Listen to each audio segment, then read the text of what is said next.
Hello, everyone, and welcome to this evening's lecture. I'm Marrikka Trotter. I am the History and Theory Coordinator here at SCI-Arc, and it's my privilege to welcome Darell Fields to the podium tonight. Dr. Fields is a distinguished designer and scholar in the field of race and architecture. He teaches in the Department of Architecture at UC Berkeley and is currently the Presidential Visiting Scholar at Princeton University. Dr. Fields holds a Bachelor of Science in Architecture from the University of Texas Arlington, an MArch from Harvard's Graduate School of Design, and a Doctor of Philosophy from Harvard's Faculty of Arts and Sciences. I had assumed, and randomly I was correct, after reading his seminal book, Architecture in Black, that his dissertation advisors might have included one K. Michael Hayes. So his first book, Architecture in Black, Theory, Space, and Appearance, was published originally in 2000. It was in many ways ahead of its time and the first of its kind. It was a multivalent weaving together of architecture taken as an aesthetic practice and blackness taken as a linguistic practice. It used techniques drawn from structuralist and post-structuralist philosophy to both identify and construct kinships between architecture and blackness as ways of knowing and acting in the world. It also systematically tackled the canon of Western philosophy on the topics of race, Africa, subjectivity, time, history, and aesthetics, beginning with Hegel and moving forward and backward to figures like Kant and Schopenhauer, with and through Black writers like W.E.B. Du Bois, Frantz Fanon, and Henry Louis Gates Jr., among others. I will say, it's not every day an author's first book after graduate school earns a foreword by Cornel West. It's also not every day that an author makes the decision to return to their first book 16 years later as an incomplete project. I am very glad that Dr. Fields decided to do so. Where the first edition dealt with semiotics and had a focus on texts, the second edition deals with appearances and space. In both cases, what is being presented, and this marks Dr. Fields out from many of the other scholars, critics, philosophers, and designers who have followed in his footsteps, is that they form part of a constructive, to use Cornel West's very apt description, but also a negative project. So I need to stop here for a second and make sure that we all understand what a negative project is in this context, because that way everyone can be on the lookout for it throughout the talk tonight. A negative project in this milieu is a project that says, we don't know what something is yet, but we can begin to describe the space where it might appear.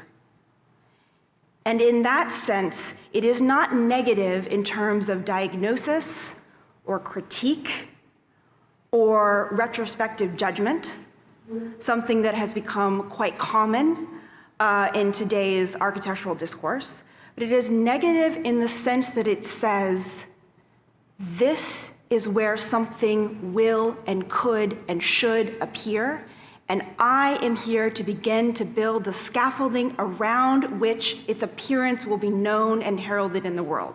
It is a truly creative work. It is one that Dr. Fields has continued through subsequent projects, focusing on issues that emerge in the second edition of the book, including the idea of isolation, autonomy, projection, timing. I like the way isolation begins to slip over in a kind of linguistic parallel with the kind of root, the Latin root there of insula or island, with something that sounds in English like it might come from the same word, solitude.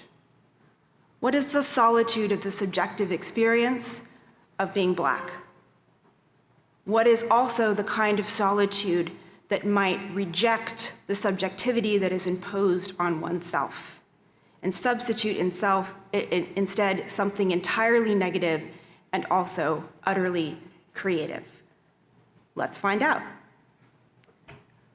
Welcome, Dr. Fields.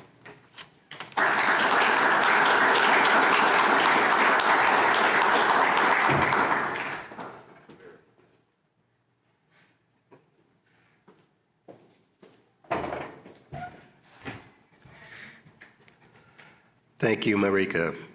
That was an incredible introduction, and I believe I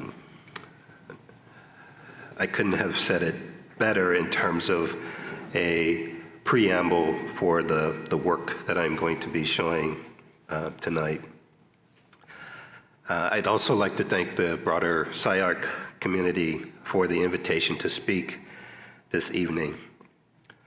Although this is my first time here at SCI-Arc, I have extended family living in LA. I have visited since I was a child. Like my memories of LA, SCI-Arc conveys an innovative yet distant mystique. From this point forward, I consider myself fortunate that SCI-Arc will be a part of my personal and institutional memories.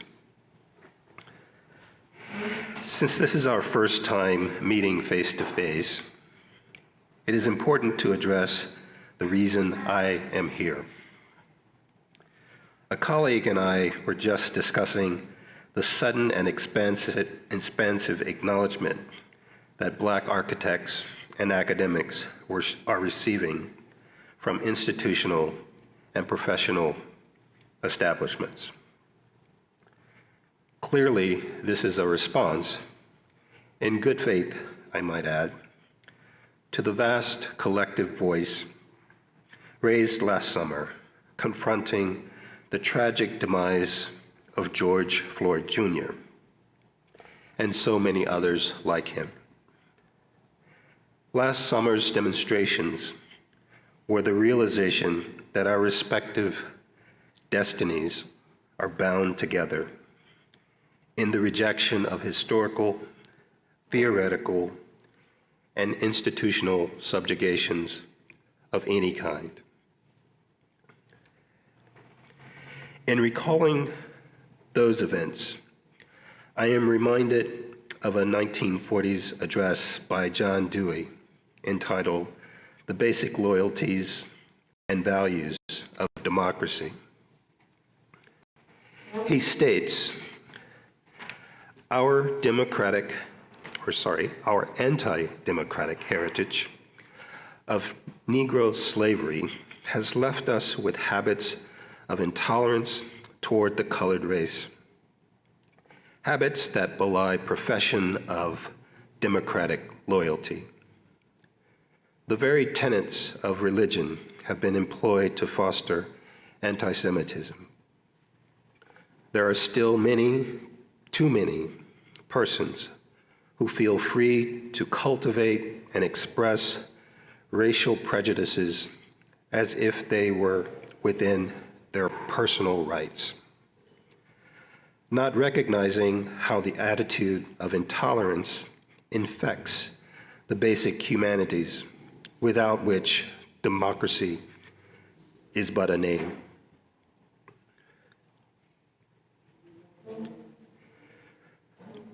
For it is humanity and the human spirit that are at stake, and not just what is sometimes called the individual, since the latter is a value in potential humanity, and not as something separate and atomic.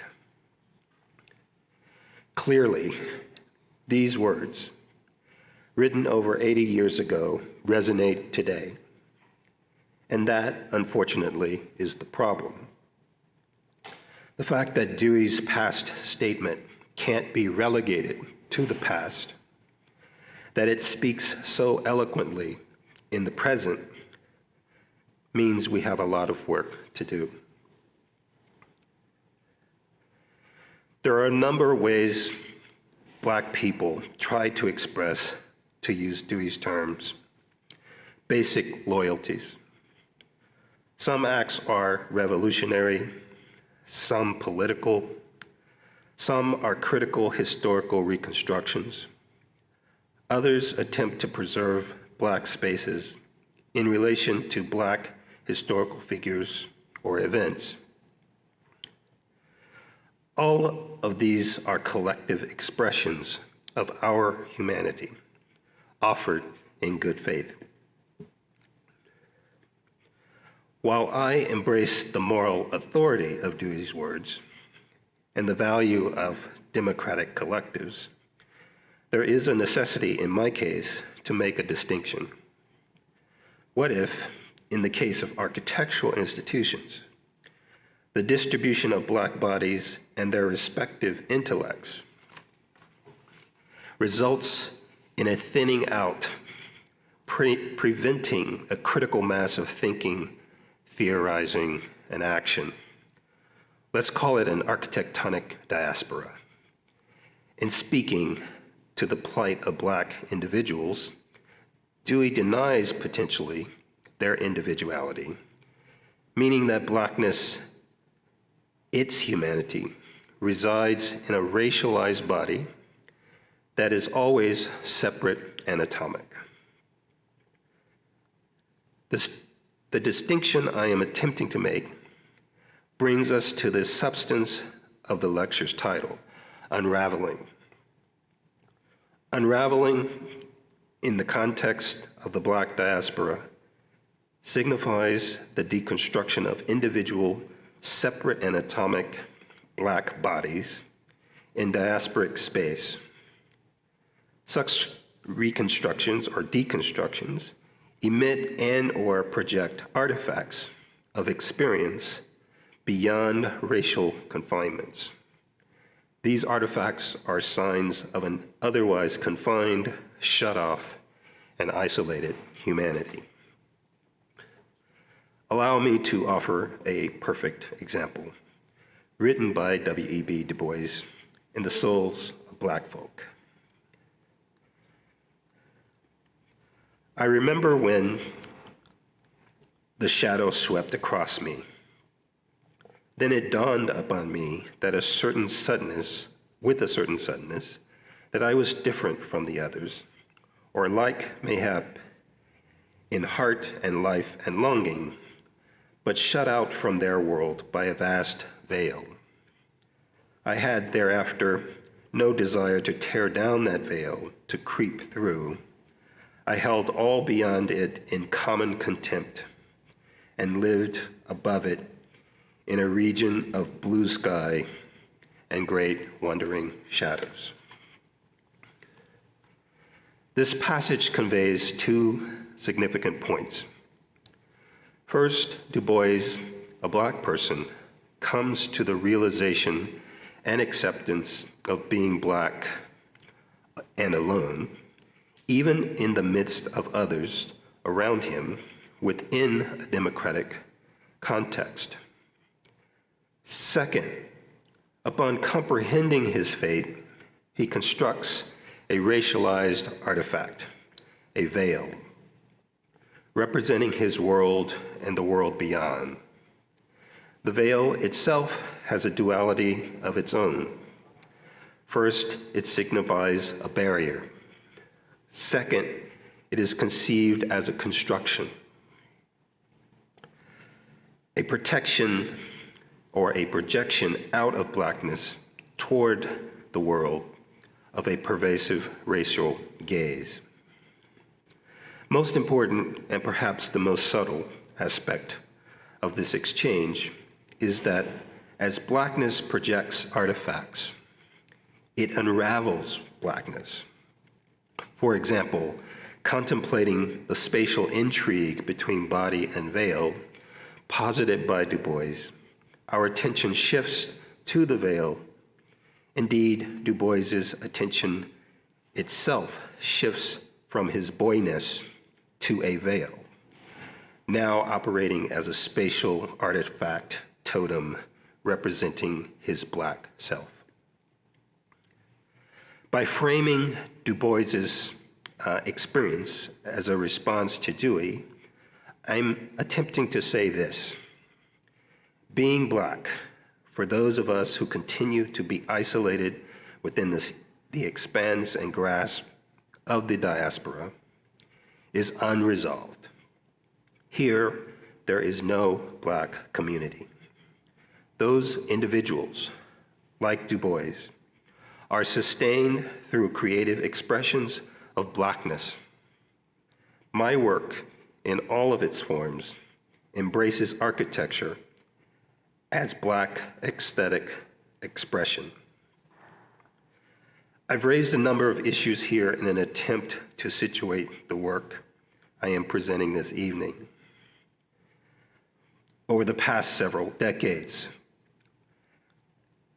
I have attempted to articulate and construct various relationships between architecture and Blackness. This work demonstrates my commitment to structural change and to architecture. The work has taken on various forms, including cultural criticism in the form of an academic journal, Appendix, a theoretical two-part treatise, as has been mentioned, Architecture in Black, and the most recent publication on Solitude, depicting the Black Architecture Project, the substance of which I will be presenting this evening.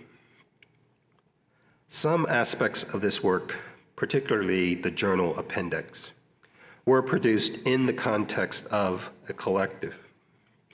Most of the work, however, represents a separate atomic individual demonstrating his humanity from within a pervasive racialized set of experiences and contexts.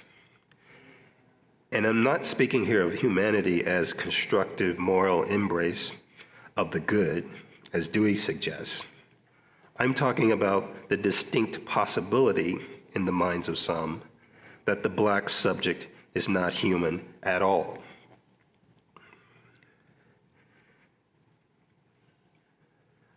This anthology moves forward through the Black subject's constructive efforts. The Black subject is an estranged, solitary persona, unraveling Black racial complexities by intersecting traditional narratives, theoretical writing, and exhibiting creative work. Both alienated and concealed historically, the Black subject builds on its own negative character, a condition more tragic than heroic. Absorbed in the contemplations of its own making, the fragmentary speculations result in what can only be described as a negative framework. Part language and part artifact. The construction is full of historical errors being reshaped in plain sight. The Black subject has exhibited at the Whitney Museum of Art in New York, the Studio Museum in Harlem, the August Wilson Center in Pittsburgh, Central Track Artist Residency in Dallas, Yerba Buena Center for the Arts in San Francisco, and the work is currently on exhibit at the School of Architecture at Princeton.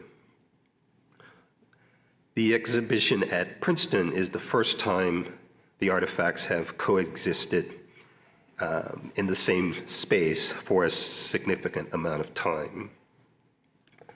This private collection is a very fragile enterprise consisting of a few pieces laced together over time. Between these artifacts, however, is a rich, evolving density. A world I have not seen before is coming into view, and yet I do not know whether that world is coming or going.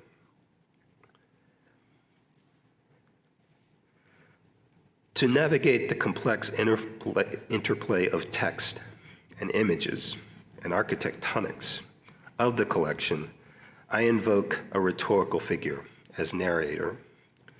The signifying monkey is a traditional Black poetic figure whose purpose, in my case, is to serve as interpreter between Black solitude and the collective. That Black discourse appears, traditionally speaking, in the form of a monkey remains a mystery to me.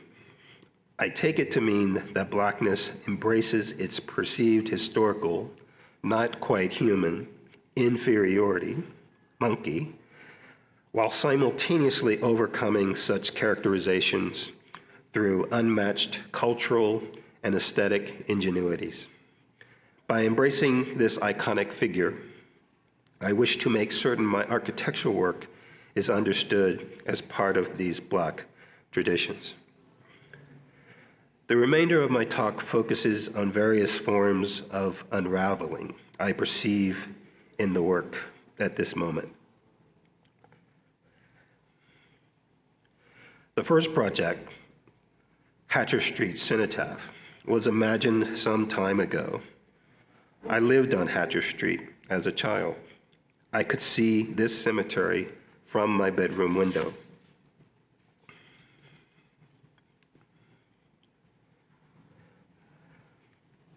Someone decided to place a culvert through the heart of a Black cemetery, or someone decided a Black cemetery should be placed on either side of a culvert. The history of the place is silent on the ambiguity.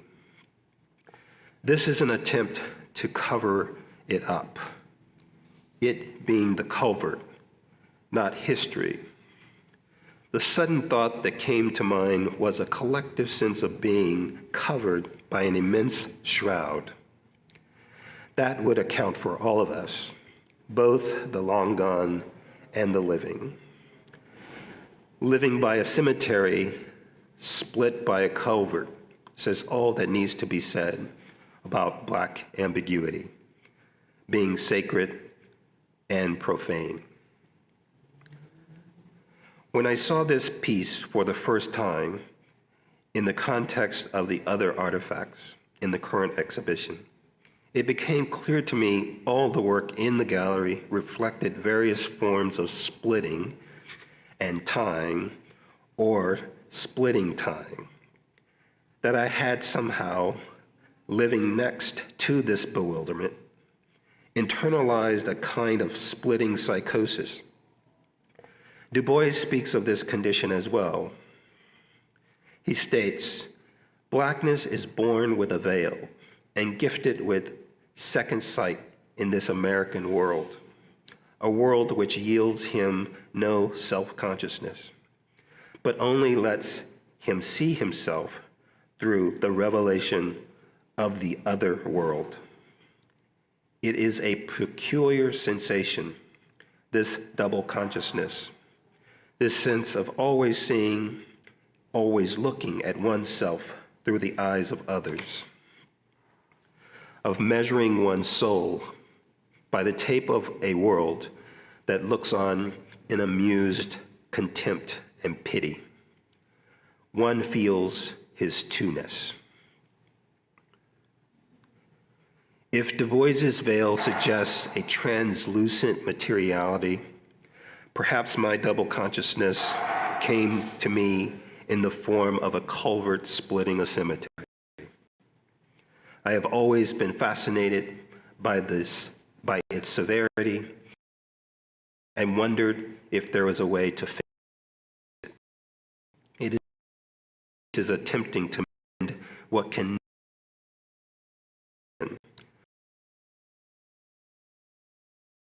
monumentality serve this purpose. Other pieces in the gallery, however, serve notice that nothing is resolved. Every other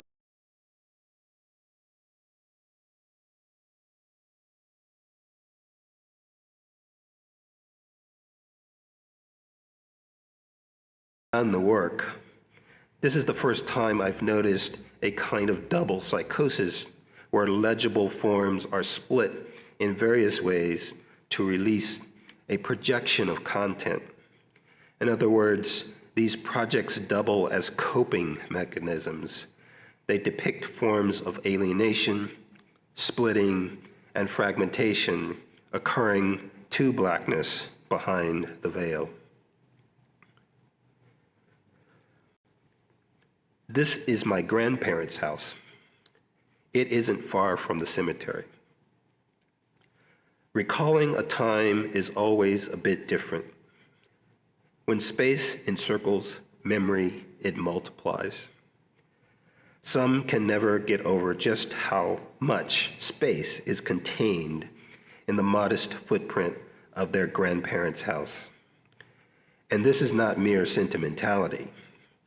Memory itself cannot account for all of the variation. The extent of the expanse found in compressed differences and multiplicity is the result of temporal and spatial facts. Returning to places like these, one looks on and dwells on just how small the present becomes.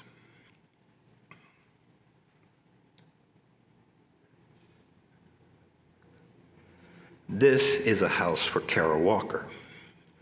That is not a house for anyone particular. Being for no one, it is not fixed in time. A house's form, though, is timeless. A timeless form is called a type, but this is not a type of house. It's not even a dwelling.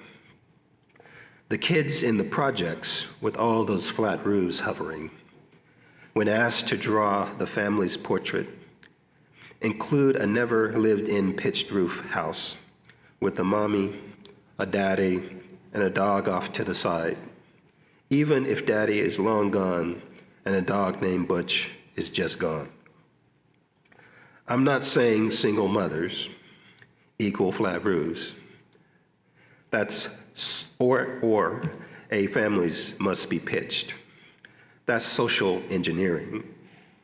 I'm just saying this image comes to mind without knowing where it comes from.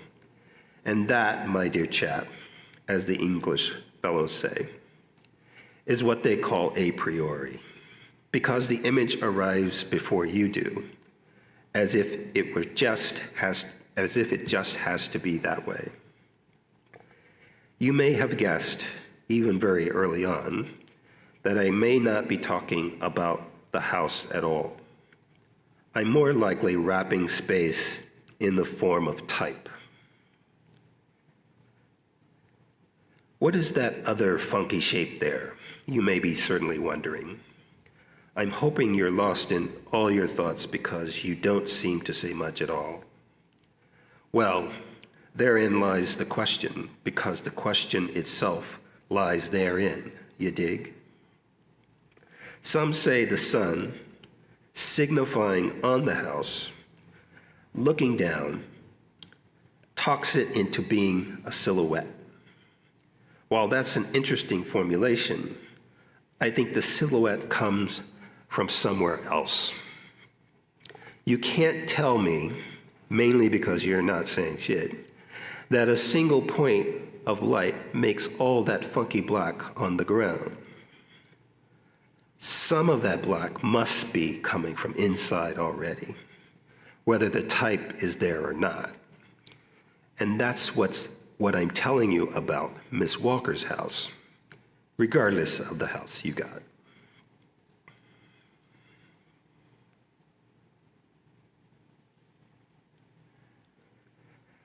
This is a house for Josephine Baker.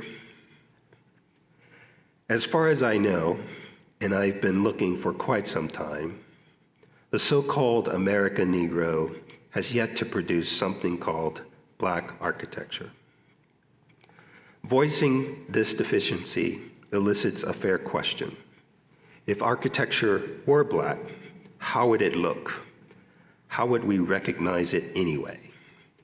The absence implied by the question assumes Blackness and architecture exist solely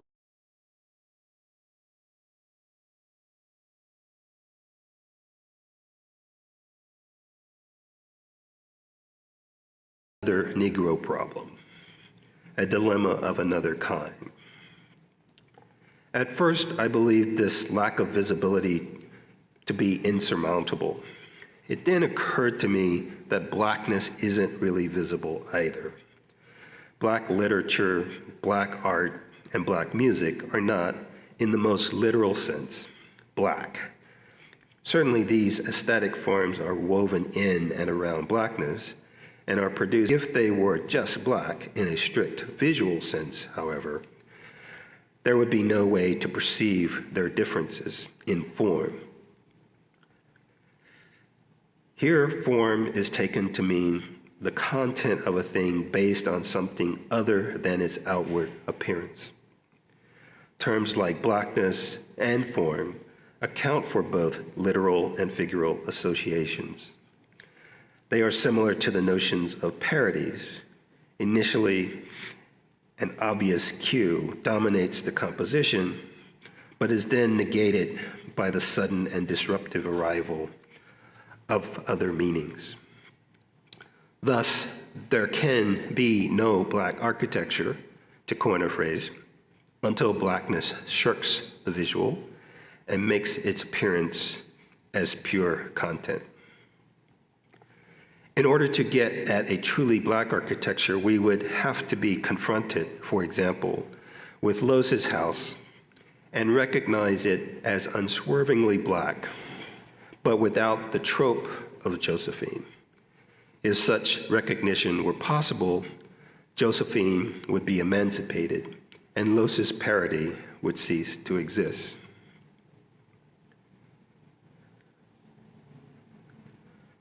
Josephine's emancipation begins with the viewer contemplating a new reconstruction of a house for Josephine Baker. This new iteration displaces Los's concoction, making space for the simultaneous reappearance and exiting of Josephine. Conventional drawings serve to fix the house in the space of architectural representation.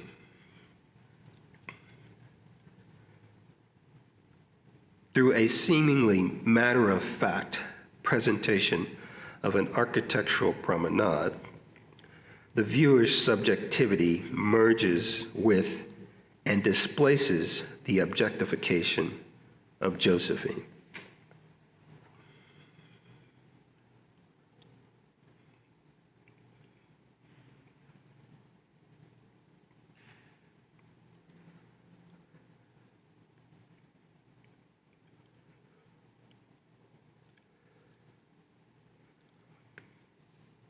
In the end, you, the viewer, from a space where Josephine is supposed to be, are contemplating a veil through a window. The effect, a kind of spatial empathy, is not unlike Las Meninas, Diego Velázquez, the painting by Diego Velázquez, where the space of viewing the painting is the same space inhabited by the painting subjects, the court of King Philip IV.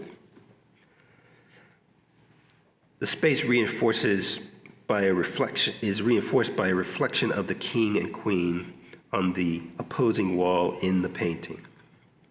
Thus, in contemplating either work, we encounter in the phenomenal space of drawing or painting an unraveling of our own subjectivity on its way to becoming a spatial representation of an absent subject. At this moment, Josephine's emancipation is complete.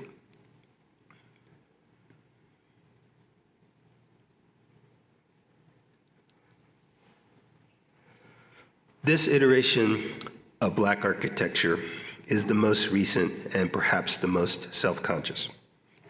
It conveys the emergence of a Black architectonic by starting with a Black iconic figure.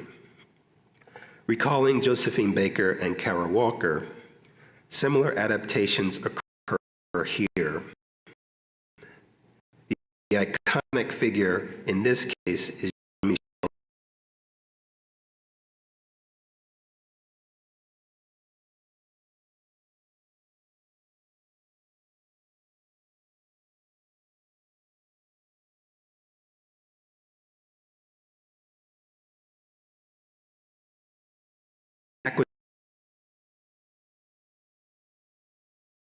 That style comes,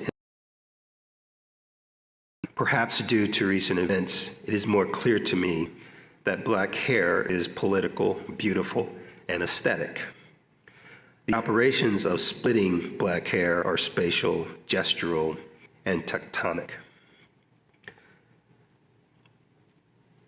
The first move in this process, producing a black and white figure ground. The results mimic the Rorschach psychological test. To address these psychological associations, I wrote a companion piece depicting a monkey having a conversation with a therapist. The storyline adds context to the black and white abstractions. And, as I have said before, these performative segues are my attempt to state clearly where the work is coming from. The sequence continues with the abstraction of similarly dignified stylings in the form of an emerging architectonic totem.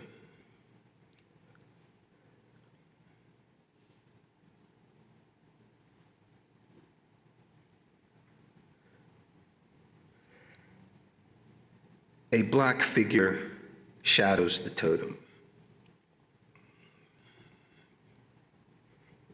It looks on, critiquing the process with a hint of disapproval. The final image projects spatial insight, revealing something new. The totem's form and space emerge free of Basquiat's shadow. The king is dead. Long live the king. The synthesis of figurative language and figural moves culminates in a totem. Although the visual cues that produced it are legible, it has now become autonomous. It is prepared to cast a shadow of its own. The constructed totem casts a shadow as a construction. What is startling is the tension between the totem and the piece staring back.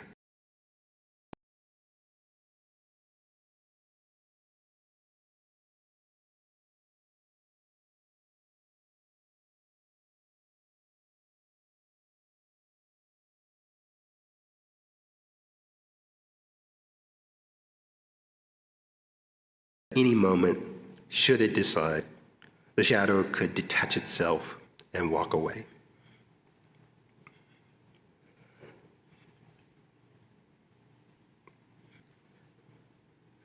Parallel to The King is Dead, the experience was surreal because it was a Black cultural center for the University of Oregon.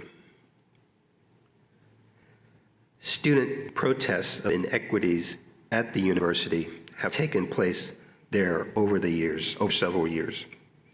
The building affirms the legitimacy of the protests and the university's commitment and accountability regarding Black student life. The architectonic stylings produced from King Alphonso is Dead shadows the Black Cultural Center. At some point, they creep through and into the work. I will offer a few comments about our approach.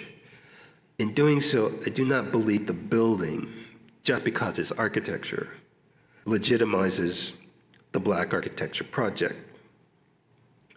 I will not deny, however, the satisfaction of seeing explicitly Black ideas realized in architectural form.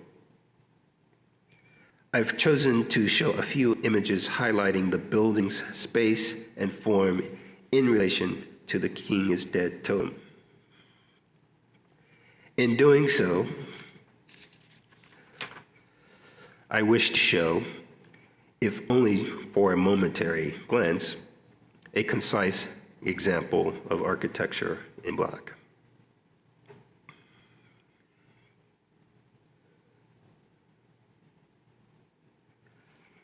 The Lylle Reynolds-Parker Black Cultural Center is based on three interrelated Black concepts: the veil, the shotgun house, a unique aesthetic. These concepts also address pragmatic conditions throughout the project.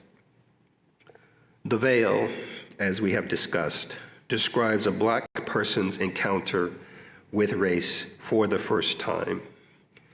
The encounter represents a universal Black experience. Within the building, veils translate as carefully arranged spatial voids. These interrelationships offer expansive yet secure interior spatial experiences while accommodating shared and intimate uses. The shotgun house signifies a Black building type in the form of a domestic institutional hybrid, a cultural artifact found primarily in the southern United States. The type is well suited for the BCC site, a shifting territory between residential and university buildings. By its nature, the shotgun type is adaptable. Its simple domestic roof forms split and invert, producing a double silhouette. This is the so-called rear of the building, which reveals the formal trick. Depending on a pedestrian's approach, the building reflects the surrounding domestic vernacular.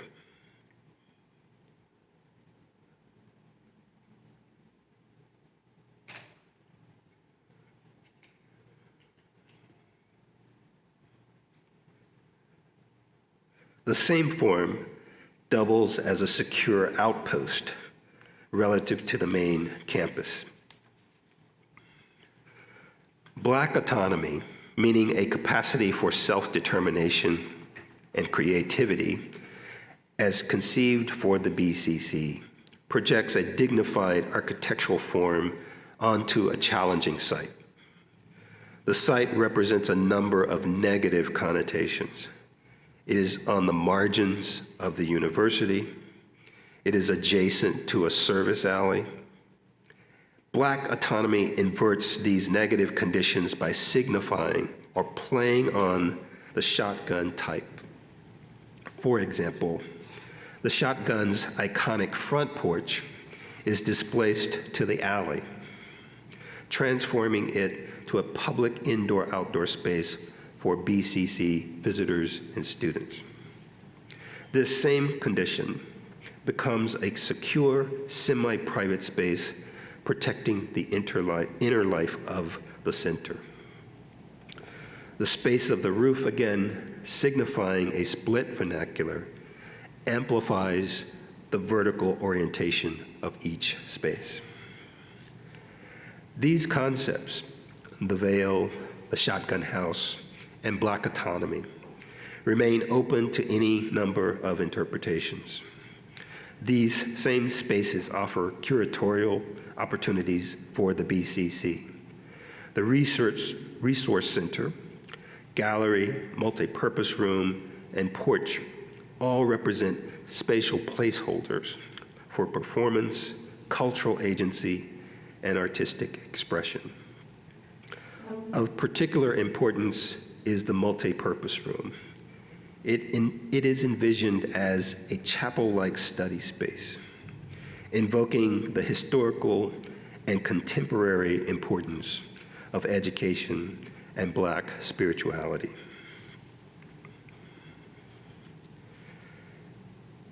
As I said before, the design of the BCC was done at the same time I was splitting hairs with Basquiat via King Alphonso.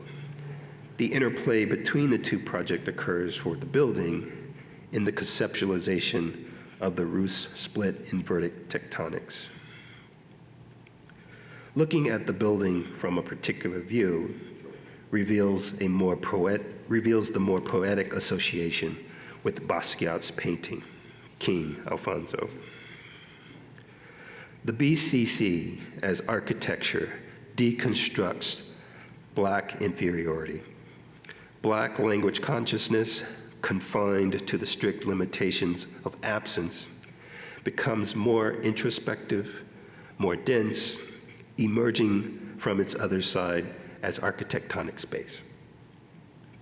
This work, this building, demonstrates how Black formal traditions, the Blackness of Blackness, double as exemplary proto-theories, displacing architectural dogmas while constructing new historical spatial types.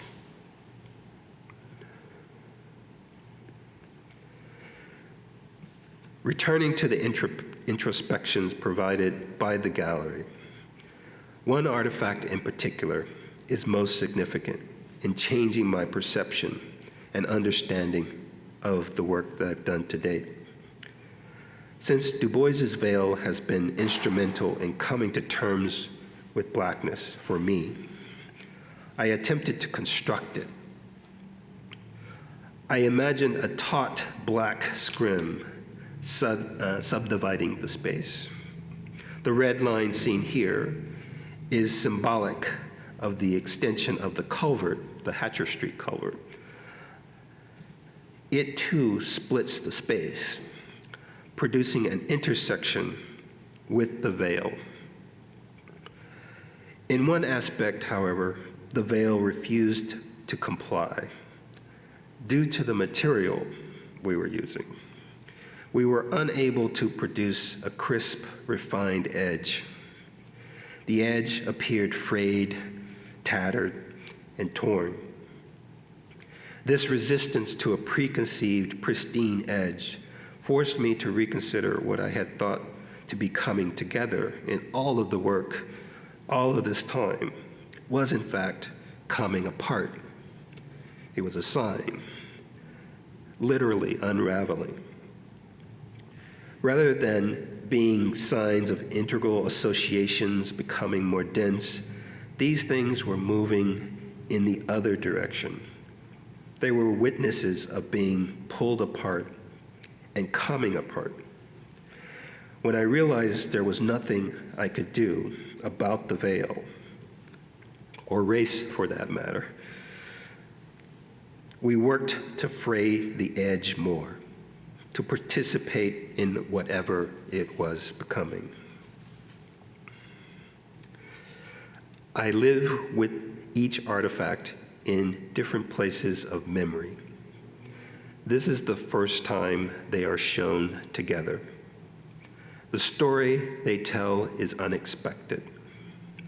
Before, I thought Blackness's intersection with architecture represented epic struggle and conflict. The conflict remains true, but there is a critical difference. The artifacts interacting together signify and witness architecture's subtle yet persistent unraveling. Patiently, Blackness pulls on architecture, thread by thread. As a result, in the space of this latest exhibit, architecture is slowly becoming something else. Blackness itself is a process of unraveling and becoming. To have Black reality reflected in the work is an unforeseen gift. Perhaps I have been too close to see it.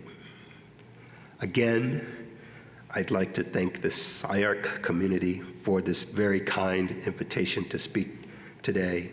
I hope the work raises some constructive questions, which I am happy to engage at this time.